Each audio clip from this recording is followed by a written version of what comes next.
All right. The code of Yahawah from the copper mines of Edom. Yahweh is the god of metallurgy, explains why both Moses and Aaron were metalsmiths. Moses was a coppersmith who forged the Nehustan, and Aaron was the goldsmith who forged the golden calf and other idols. Edom worshipped Yahweh, or Yahweh, a connection being back in the early Egyptian reference to Yahweh in the land of Shasu. Is a time identified with Seir and Edom. Recently,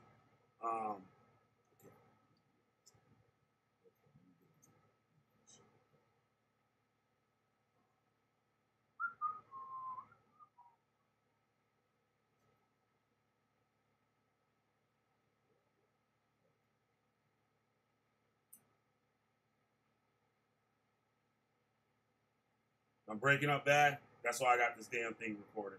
So I'll upload it again. How is it now? It should be good now. The band was pretty strong right now. So it says. Let me close some of these down here.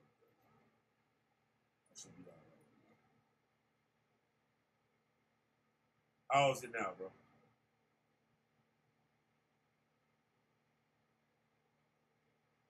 That's cool though. Like you ain't in here, you fucking bitch.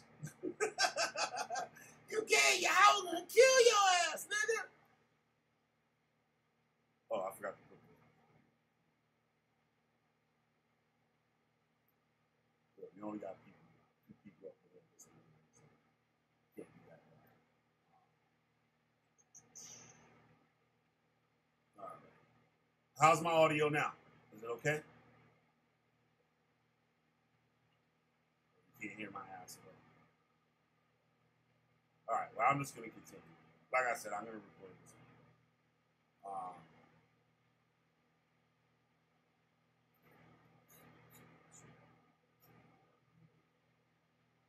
right.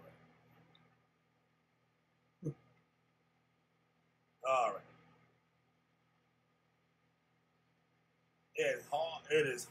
It has often been asserted that the God of Israel, Yahawah or Yahweh, was iconic or imageless. Was imageless. However, recent discoveries as the Hebrew altar of Beersheba and the Migdal synagogue stone found in ancient Galilee prove that Yahawah or Yahweh was depicted as a serpent throughout ancient Israel, later known as Samaria and Judea.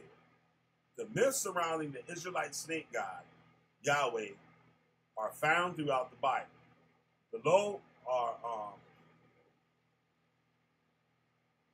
in order to understand the mindset of the ancient Hebrews, one must comprehend their universe, which consisted of the microcosmic heavens where dwelt the gods of constellations and earthly microcosmic world, which reflected the microcosmic heavens, and where dwelt the Hebrews.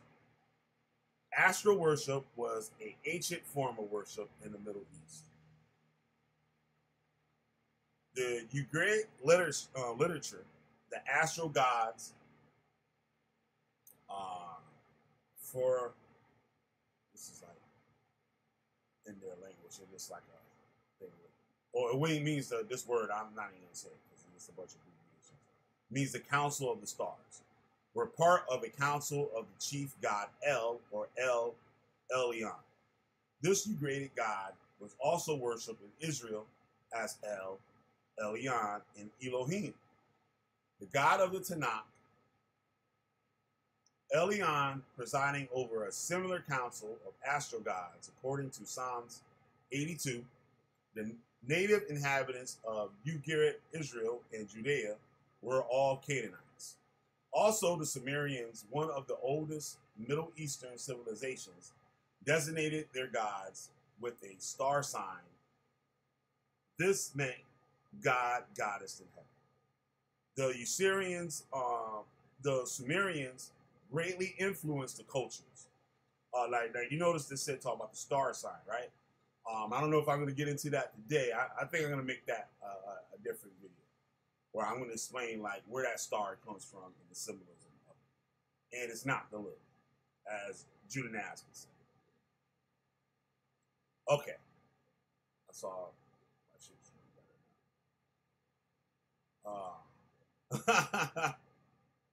All right, how is it now? I just redid this thing. It should be all right now. Hopefully. No, it's actually worse. How am I gonna do this shit? Yeah, this shit is bad. It's bad.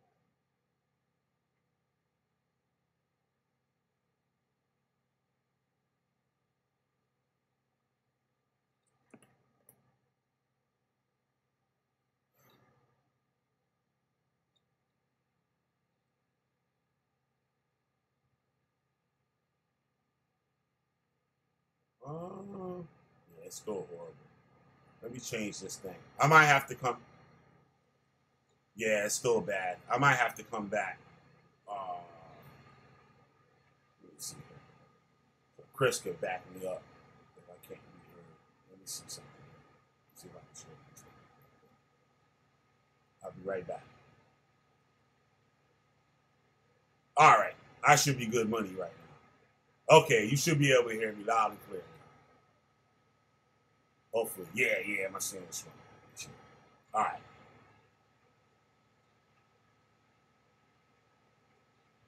Okay.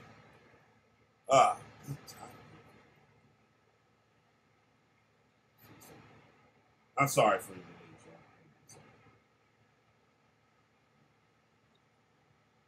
y'all. All right. The Sumerians greatly influenced the culture that followed. Okay.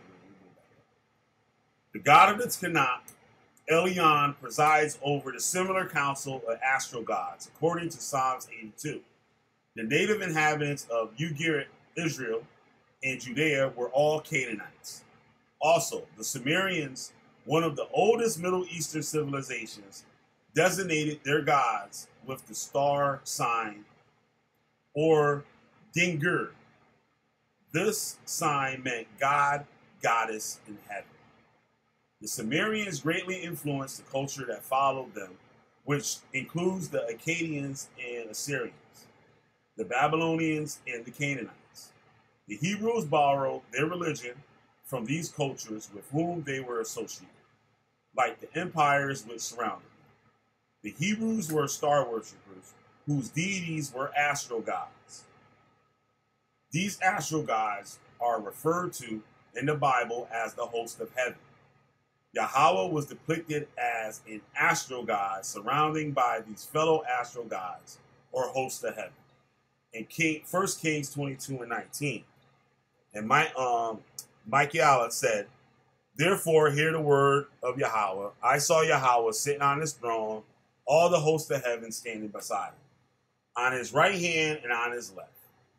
It was this astral deity populated the macrocosm in heaven, which influenced the people populated microcosm and on earth, or earth, I'm sorry.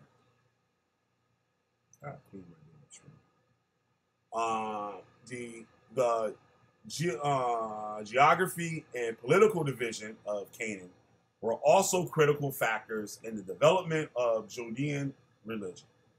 Israel was a northern kingdom associated in Canaan, which was allied with her northern Canaanite neighbors, Tyre and Sidon.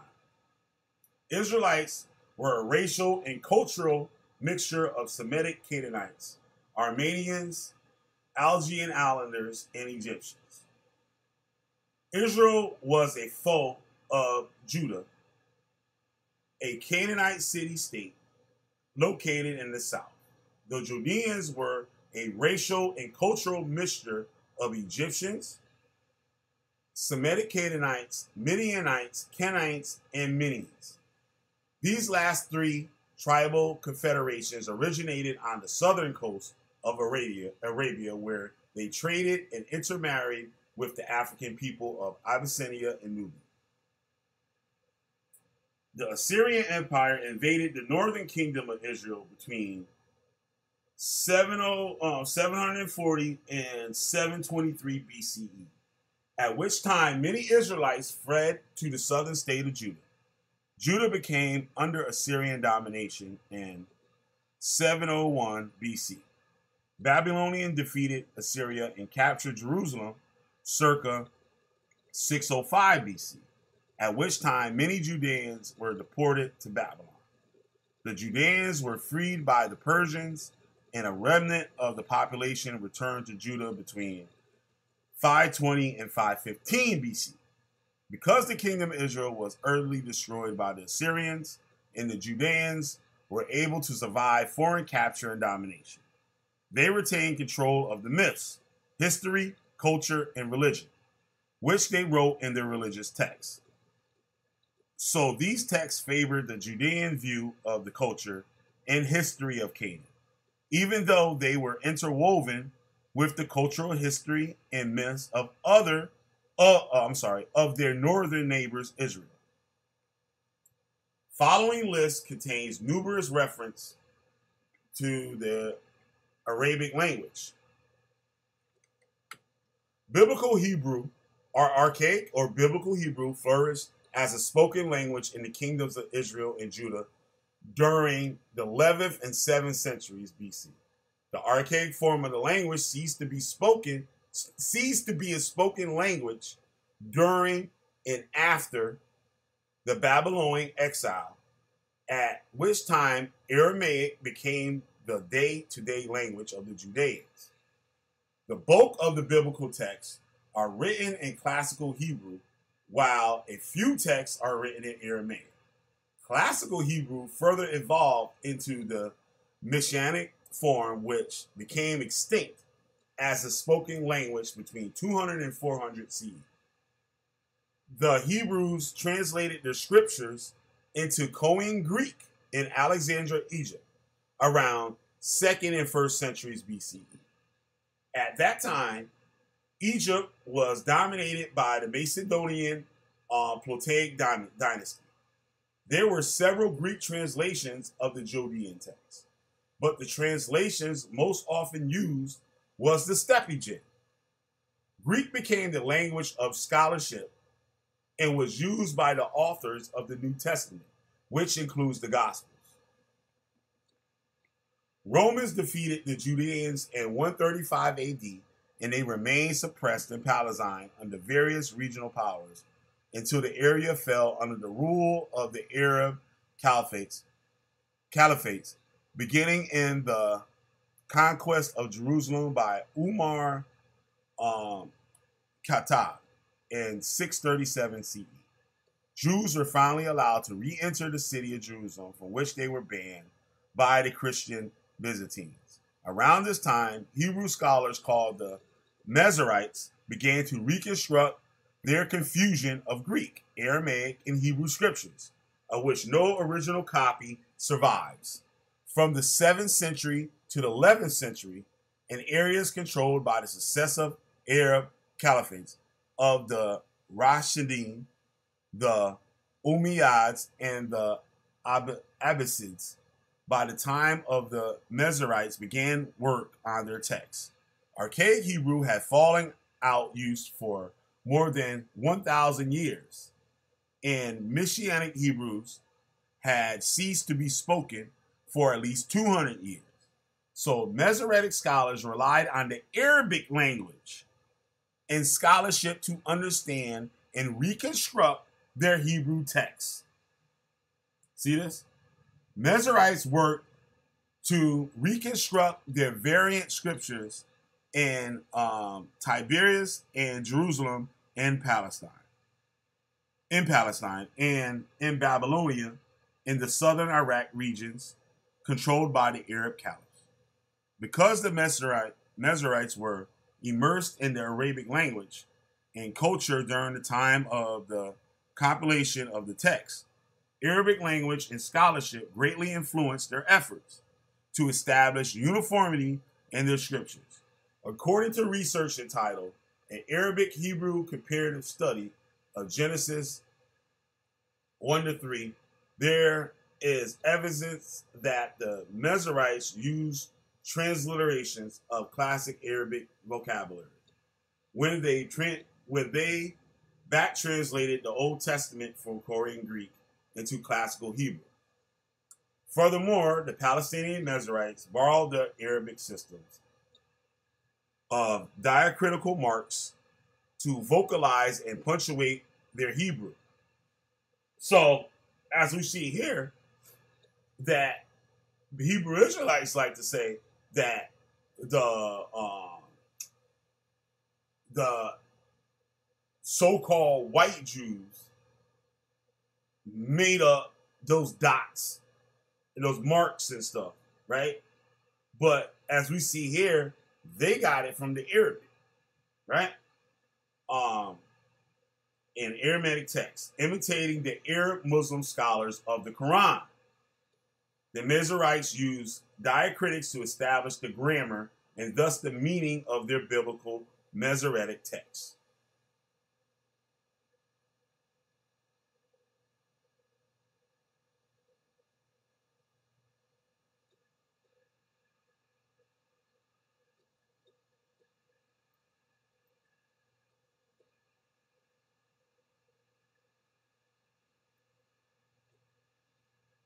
All right.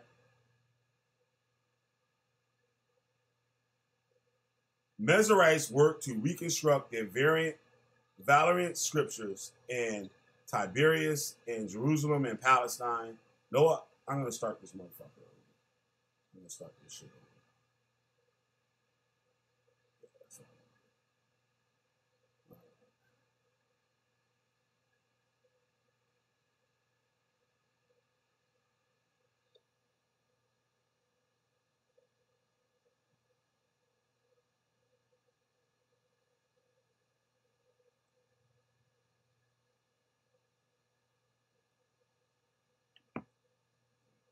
Oh, y'all back? All right. I was going to start this thing over, but I got to do it over again. So I might as well just keep talking where I was at. I didn't know my thing had went off and shit. So, all right. The Mezerites worked to reconstruct their variant scriptures in Tiberias, in Jerusalem and Palestine, in Babylonian and southern Iraq, regions controlled by the Arab caliphs, because the Mezerites were immersed in the Arabic language and culture during the time of the compilation of their texts. Arabic language and scholarship greatly influenced their efforts to establish uniformity in their scriptures, according to research entitled An Ancient Hebrew Comparative Study of Genesis 1 to 3. There is evidence that the Mezerites used transliterations of classical Arabic vocabulary when they back translated the Old Testament from Koine Greek into classical Hebrew. Furthermore, the Palestinian Mezerites borrowed the Arabic system of diacritical marks to vocalize and punctuate their Hebrew and Aramaic texts, imitating the Arab Muslim scholars of the Quran. The Mezerites used diacritics to establish the grammar and thus meaning of their biblical Masoretic texts. Arabic should always be considered when the translation of a word makes little or no sense in Hebrew.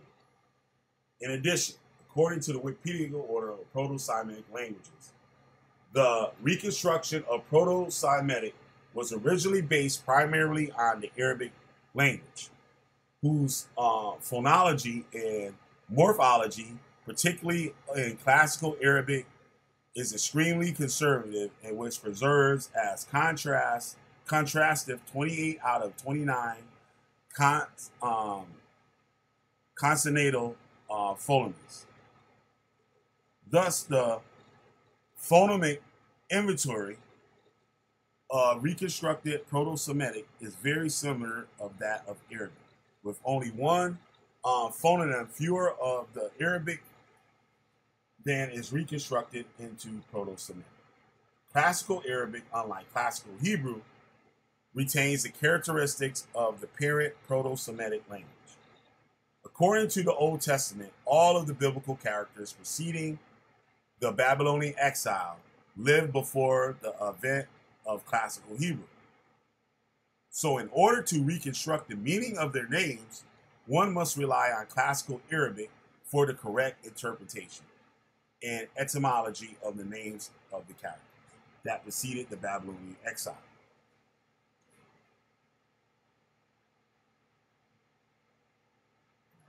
All right, cool.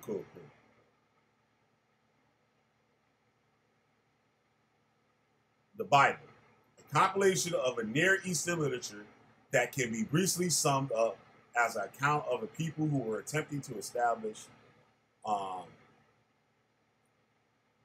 hegemony over the very lucrative incense trade routes that ran through Canaan, later known in Palestine. These trade routes originated in the incense-growing regions of the southern coast of Arabia, extended into Canaan, the Levant, Egypt, Mesopotamia, and the Horn of Africa. These tribal confederations fought for control of these trade routes with regional rivals as Egypt, Assyria, Aram, Babylonian, and various tribal federations from the Arabian Peninsula as Midianites and Ishmaelites. They also fought with local rivals, Jebusites, Edomites, Moabites, local Hittites, Philistines, etc., some of whom were settled in Canaan before the advent of Hebrews. Many of these pre-Hebraic tribes, which, with the exception of the Philistines, also originated in the Arabian Peninsula. The authors of the biblical mythology presented their particular deity, whom they believed was their sire who beget them, as the source of their right to control the land and lucrative trade routes that ran through it. This hugely mythologicalized history has influenced modern politics and commerce in the same region. Reason for the modern disputes have little to do with the incense trade routes and everything to do with the strategic location, oil and oil trade routes, pipeline sea routes. The Western god of commerce and military might have replaced the ancient local tribal fertility storm deities who appointed their particular devotees as beneficiaries of this land of milk and honey trade routes. Modern merchants of war and commerce use the ancient account of the conflicts of the longest extinct culture, whose history centered on now long obsolete trade routes to establish their own hegemony over the area. Except for a Western religious subscription to the mythologicalized history, there seems to be little real connection of modern conflicts to the biblical accounts of the extinct Hebrew culture. Garden of Eden, biblical earthly paradise, which was most likely a reference to Eden, the land from whence came gold, frankincense, and myrrh that were traded by the Hebrews from the caravan tribes, Midianites, in the Negev desert. The name Aden means to mine ore. Ancient Yemen, especially under the Sabians, was renowned for its gold and gemstone mines, which, along with frankincense, myrrh, and lucrative trade routes, made this land famous for its wealth. The Hebrews established trade relations with the Sabians, as in 1 Kings and 10, and traded these goods from the caravan merchants of the Negev, from which they transported these goods to Egypt, according to Isaiah 30:6 and 7. This biblical garden was inhabited by 3 serpent gods, named Gizida, a Sumerian snake god often portrayed as a man with 2 snake heads protruding from his shoulders. Yahweh, or Yahweh, and Yahawah, Adam was the only human residing in the garden. Yahweh, Yahuwah, um, Yahweh are all names for a biblical God who seared the Judeans, as in Deuteronomy 32 and 18. The fourth letter name, tetragrammaton, for the Hebrew God is Yahweh, or Yahawah, however you want to pronounce it, right? The Arabic, I guess, pronounce it Yahweh, or some shit like that. The Hebrew suffix H becomes a Y in Arabic. That's why they have, well, they pronounce like how we have the YHWH. In Arabic, it's YHWY. Okay? The Hebrew suffix H becomes a Y in Arabic, and vice versa, which is the reason that the Arabic equivalent of YHWH would be spelled YHWY. YHWH is one of the three gods whose names are spelled with similar tetragrammaton. The other two gods are YGHWTH. The GH and the TH are the English transliterations for two Arabic letters. And YAWQ. One must understand that the name YHWH is a compound name which contains the theophoric deity's name prefix Y or YH, which is followed by the attribute HWH, which means both living and snake. So Yahweh means living and snake. This name construction to theophoric prefix followed by an attribute is common throughout the Bible. The following list of biblical names illustrates this point. Yalam means Yah hides. Yanai means Yah answers. Yah aso means Yah makes. Yah ben, Yah disturbs. I'm not gonna read all this, a bunch of Yahuathan, Yah grants. Jeshua, Yah saves. Yehozadak, Yah's justice. Yahu, Yah is he. Semitic gods often had compound names. Among these names is the Armenian god mentioned in the Taman stele found in the Arabian city of the same name. Among the gods mentioned in the Armenian god is the Armenian god Single, which means the god's sin is great. Another Semitic god with the compound name is the Tyrian god Melkart, whose name means king of the city. The god of Carthage was known as Baal-Haman, or the Lord of Haman. And the Phoenician god of the Bakwa Valley was known as Baalbek. Now, I spoke on Baalbek in one of my old videos. Or the Lord of the Baalbek Valley. The Sumerian god also had compound names, as it indicated by Enki, Lord of the Earth, Ninlil, Lady of the Open Fields, and Ninlil, the Lady of the Open Fields, and Enlil, Lord of the Winds. Ningizida, Lord of the Good Tree. As for the compound name YHWH, it appears that the early Yahwists created a double entendre by appending HWH to their god, Yah, who became YHWH. Yahweh meant the living, but the word also included YHWH, sacred animal, the Nehustan, or snake.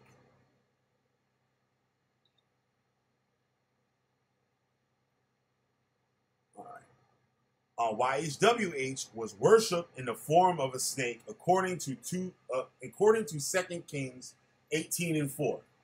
Hebrew grammarians have attempted to give a grammatical explanation for the name by claiming that it is a hyphil form of the root HW. However, the name YHWH, as well as similar compounded deity names, predate any formalized explanation by millennium.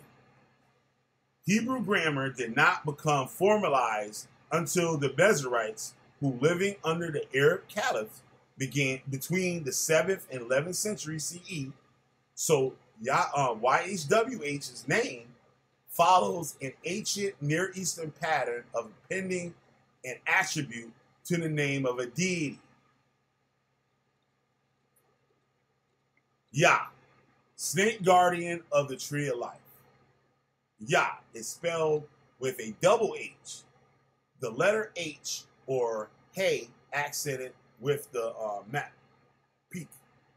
In Hebrew scriptures, just as is often spelled in the Negev inscriptions, YHH is one of the earliest forms of the name YHWH, which the Hebrews originally pronounced as YHHWH, Yahawah. Now, we see some Hebrew Israelites out there that say Yahawah, they say Yah, and then you got some that say Yahuwah. So now we get to the bottom of this. Like, why they keep coming up with all these different names, right? We get to the bottom of this shit. The double H became a dividing point so that YHHWH, originally two words, YH, the name of the deity, and HWH, the ancient Semitic word for serpent, was merged into a single word, YHWH. However, the Hebrew God is addressed repeatedly by the most ancient name, YHH. He is specifically named YHH in Psalms 68 and 4. Sing to God, sing praises to his name, extol him who rides on the clouds by his name, YHH, and rejoice before him. Right? Psalms 68 is one of the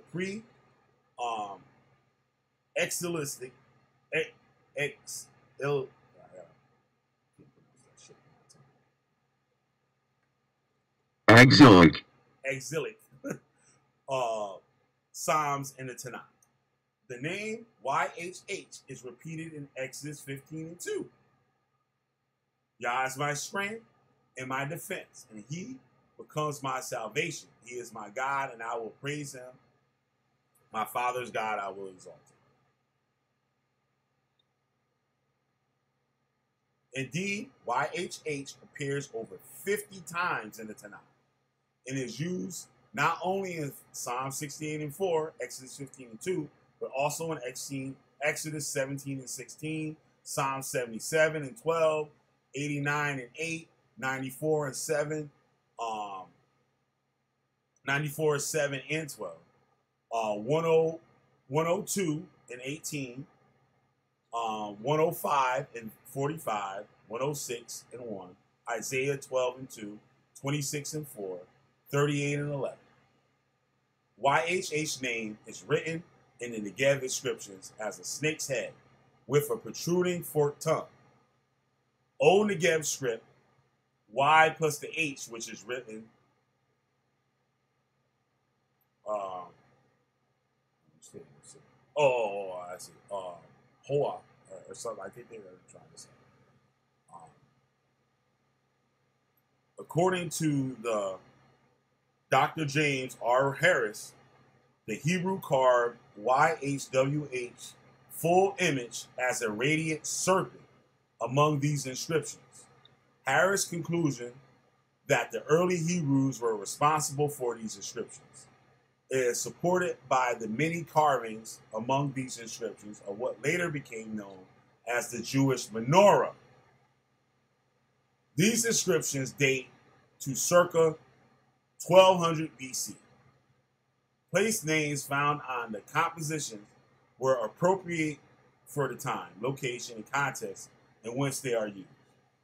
The persona of Yah is associated with radiance, as from the sun. See that? In the head of the radiant serpent.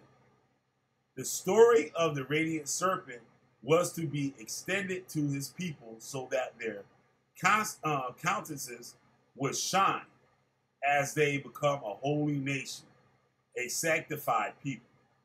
It is possible that the serpent, as an icon of Yahweh, would have survived in greater numbers had it not been for the reforms of Hezekiah and Josiah. The serpent symbolizes Yah as the healer, the God of the storms, rain, sun, and Prince of Life.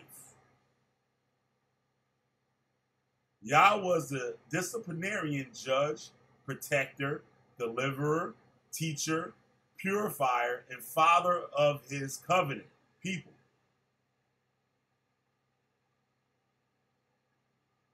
YHW, YHH, YHHWH, YHWH was recorded as YHW in the Soleb temple by the ancient Egyptians as the god of the Shasu, Bedouin in southern Canaan, or the Midianites. Y'all see that?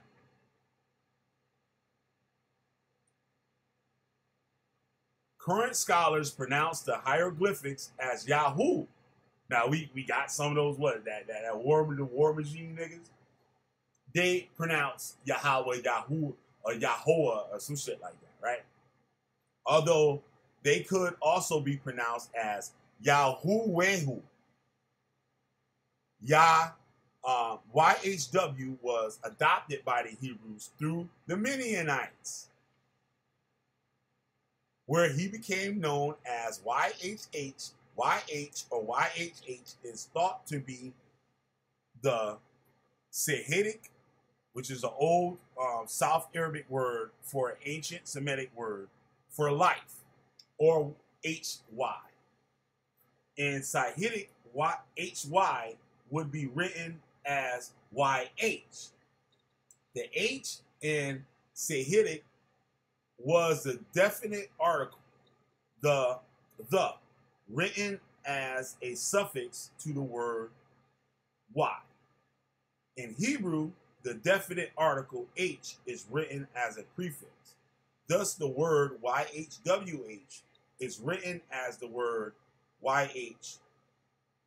The word HWH, both words mean life and snake. Hawa is the ancient West Semitic word for snake, which is Arabic. Which is Arabic is which is HYH, higher. Now you see GOCC with a higher, right? HWY in Arabic means to coil.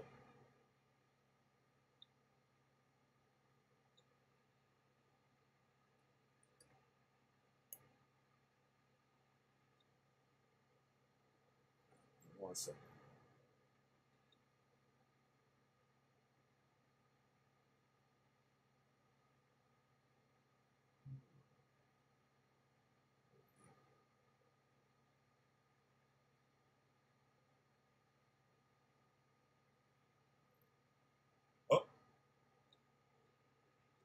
Give me 1 second. I gotta take a little intermission here.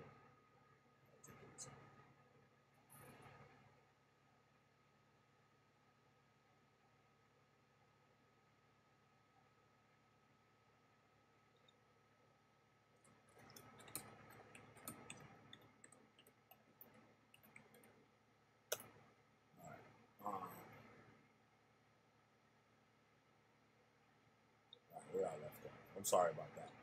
Take care of something real quick.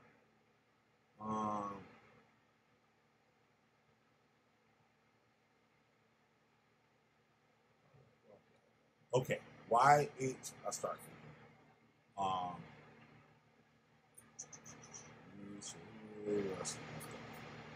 in Hebrew, the definite article H is written as a prefix.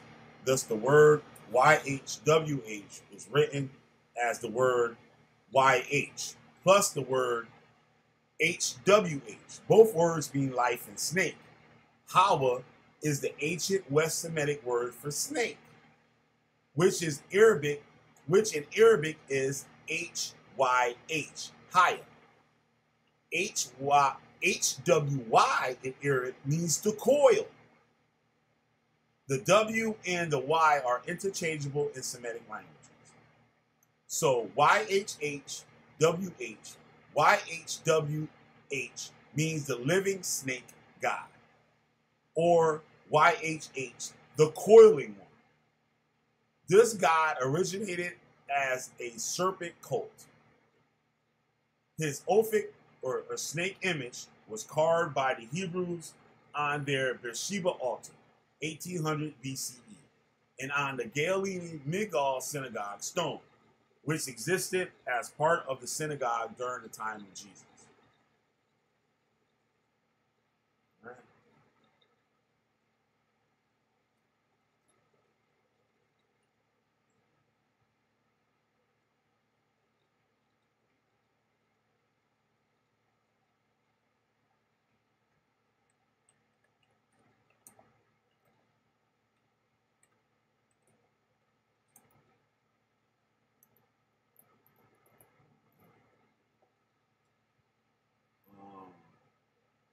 Shazu of YHW, meaning the Bedouin who worship YHW. Egyptian designation for the Midianite Kenites who mine copper ore.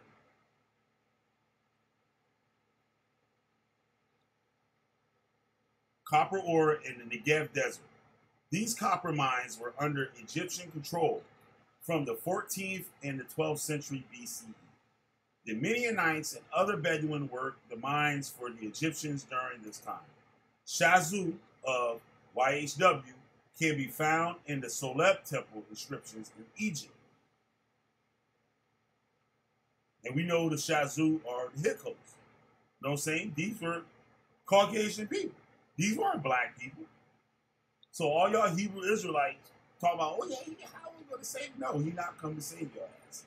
Your ass is African. Shout out to the Hyksos Kashu, the Hyksos, or the Shasu, who were worshiping the snake up in Egypt, destroying all of our Heru temples. I know what's up. I see y'all out there masquerading as Israelites. Good, yeah. Your ass can read some shit now. I've been reading for a goddamn hour and shit. I'm tired of this shit.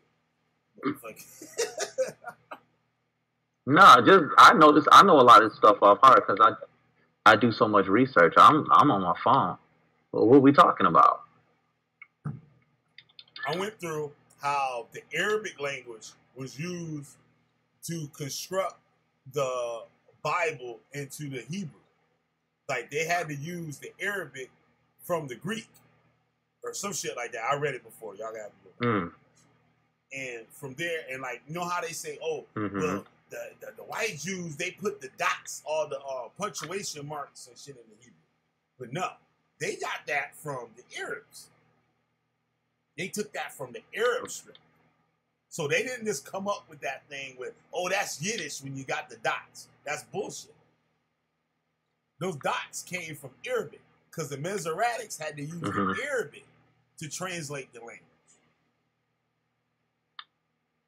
So basically, I broke down how the language is used, how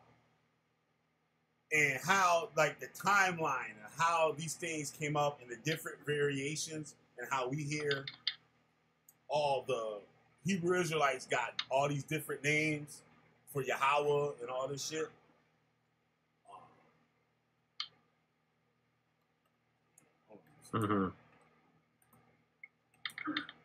Everybody just so spectacularly has the right name for one God. Right. So, I just got over talking about the Shazu. The different forms of Yahawah, and how Yahawah's name was made out, and how it's interchangeable and stuff like that, in the meanings, and how it came to like meaning the snake god, living God, or the coil, or the coiling one, and how he was talked about as a god of weather. You know what I mean? Why he's up in the clouds. You know what I'm saying? He was represented as the sun. You know what I mean? And just like what the scriptures say God is a son. God is a son. Yeah. And how all that stuff like they say he's a son. Yep. And so now I'm on the Midianites. Why we got to play this game here? That's what the book says. It says God is a son. Oh. Now, first, the thing I want everybody to notice is that you say what? No, go ahead, talk. So I can rest my voice. What I want everybody to pay attention to when you're dealing with history is when you're looking at a lot of these towns or these places mentioned in the Bible, none of these towns even exist until the 8th or 7th century BCE. So so now we see what we call an anachronism in your Bible. Now, an anachronism is when something is chronologically out of order, meaning I can't be talking about the Valley of Megiddo or the Battle of Megiddo and use soldiers were using AK-47s. The AK-47 or the Alexander Kalashnikov 47 did not exist yet. We see a lot of that in the book of Genesis. When you open up in Exodus chapter 1, verse 11, it says, and Moses writes, and the Israelites built the city of Pi Ramses, right? So Ramses descended from a general line. So they were generals who inherited the title as king of Egypt, or Insu. So the funny thing about that is they don't come around until the end of the 13th century BCE, or as I like to just come out and say, the 12th century BCE. Now, in the 12th century BCE is when the city of Ramses was built. So how did the Israelites build it if they had already left? You see what I'm saying? Yep. If they were already gone, if they built the city of Ramses, there would be no way in the world they could be encountering some people such as the Midianites.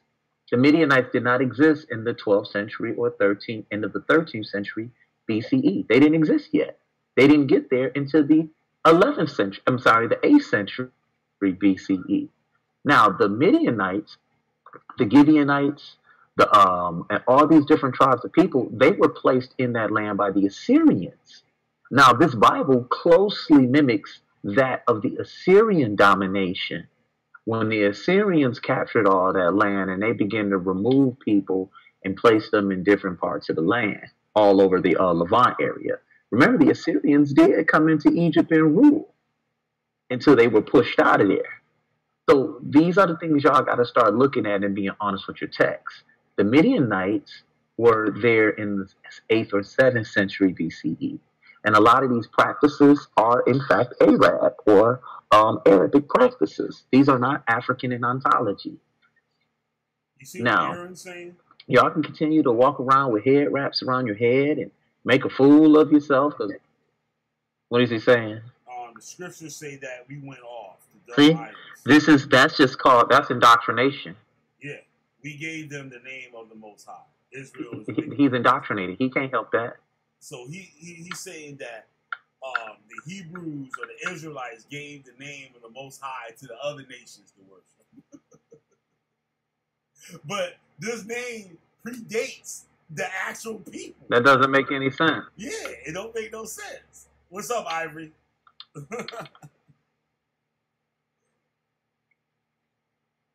Well, I mean, and like I said, you can't help, like sometimes when you dealing with gentlemen like that, you can't really deal with them because they don't know. He's been taught this. He's been taught to believe, and because he has a belief, he believes he has a belief. There's nothing I can do to try and help him. You know what I'm saying? He does not a bad thing. That's his decision. He's wrong. I'm not about to argue with him. Right. You're putting it in front of them as plain as day. I'm sorry. There's no need to argue with y'all. Y'all cool?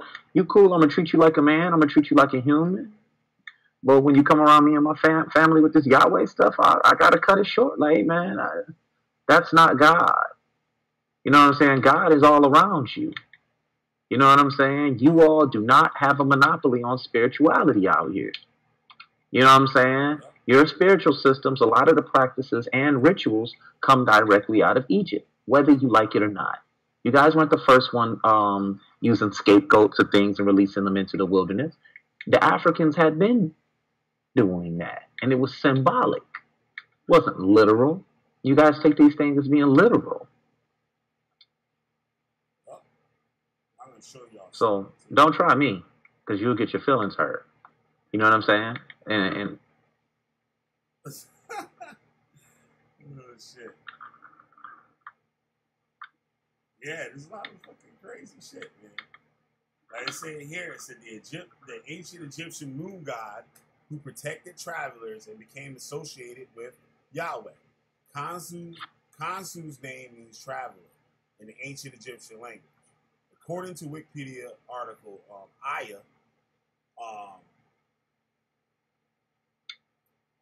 the Egyptian JH transliterated as Jal, or Aya, is a god of the moon in the ancient Egyptian religion. His name simply means moon. YHW seems to be a variant of it, which would indicate that the Shazu of YHW were a Semitic people who worshipped the Egyptian moon god Aya under the name Yah and YHW. The conflation of the snake god with the moon god took place during their enslavement as miners and smiths under the Egyptians between the 14th and the 12th centuries BC. The Shazu adopted Aya, who was associated with Khonsu because of Khonsu's role as a protector of travelers who traveled by night. The Shazu were not only miners, they were also caravans who often traveled at night to avoid the intense heat of the summer sun. Aya, Khonsu, can be traced to the Old Kingdom, where he became okay, Paul, stop. Osiris. Practices are done according to the moon. When you saw them so-called leave Egypt, and they were never there,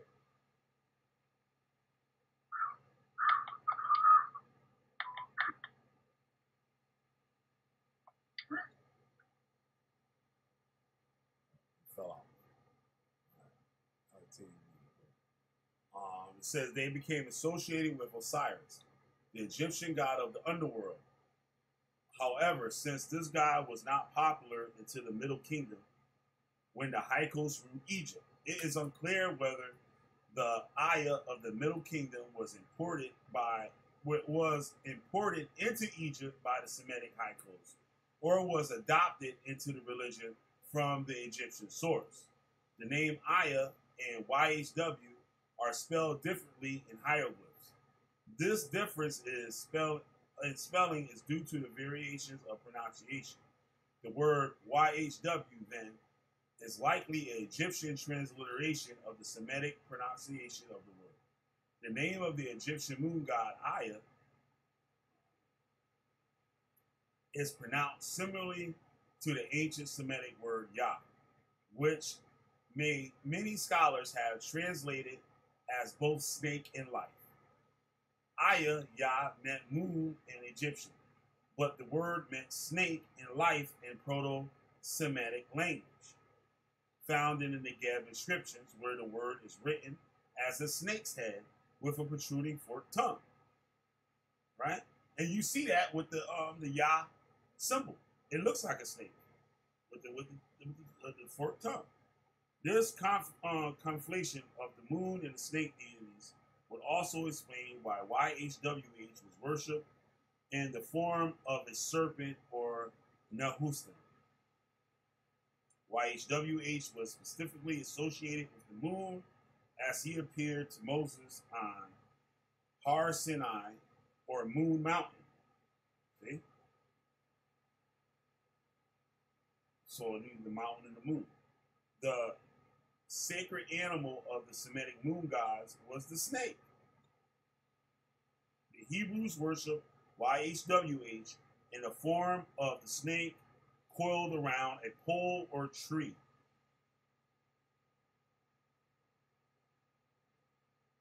The Nehustan, the copper snake or viper idol coiled around a pole that cured the fleeing Israelites of snake bites. Right? So Moses made an idol. He made the snake, right? And that healed the people, right? And what it said in the New Testament about Jesus? The same thing. He was put up on that pole. And when they show an image of Moses with the snake on the pole, what the pole look like? It looked like a cross. Viper, the copper snake or viper idol coiled around the pole that cured the fleeing Israelites of snake bite because Moses was a Canaanite or Kenite. And the master coppersmith, Yahweh ordered Moses to forge this idol and carry it before the fleeing Hebrew. The idol symbolized the constellation Draco, YHWH, guarding the pole star known to the Hebrews as the Tree of Life. The Nehustan was destroyed by Hezekiah because it was worshipped as an idol of Yahawah, or YHWH. This incident compares to Moses destroying the golden calf forged by his fellow mastersmith and brother Aaron. The idol was more likely an image of El as a bull, just as Moses' Nehustan was an image of YHWH as a snake. The biblical word for snake, this word is derived from the Sanskrit word naga, meaning snake, and was most likely borrowed from the Vedic language of the Indo-Aryan rulers of the Mitanni kingdom. The ancient Semitic word for snake is Haya, and Hawa, HYH and HWH. It is the Semitic word for snake from which the name YHWH was derived.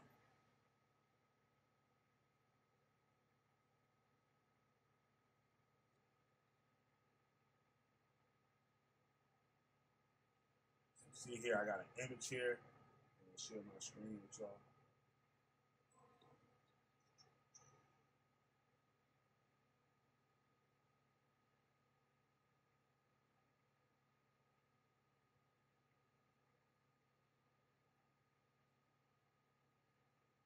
See right here.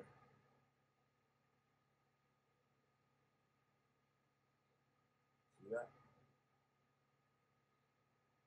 That's the Galilean Migal synagogue stone, which dates from 100 BC to 50 AD.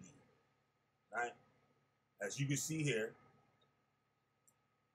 it shows two trees of life on the side. These are stylized images of frankincense trees or the almond tree around the trunk of trees. One can see a coiling snake. I don't know if you guys can see that. On the right is a better image of it. You can see it a little bit better. The tree on the right hand side. But in the center, you see that? That's the Star of David. That's the Shield of David. And we got people like Judah Nazareth trying to tell us that it's the lily, right? But it's not a lily. It's the almond. And that's going to be another lesson. And check this out. Well, I stop right here. I'll stop right here. I'll start the next video I do on this image right here. So, it's been an hour and 20 minutes. I gotta edit this thing. So,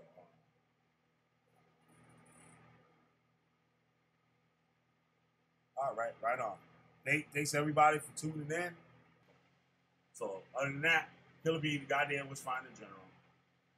And I'm out.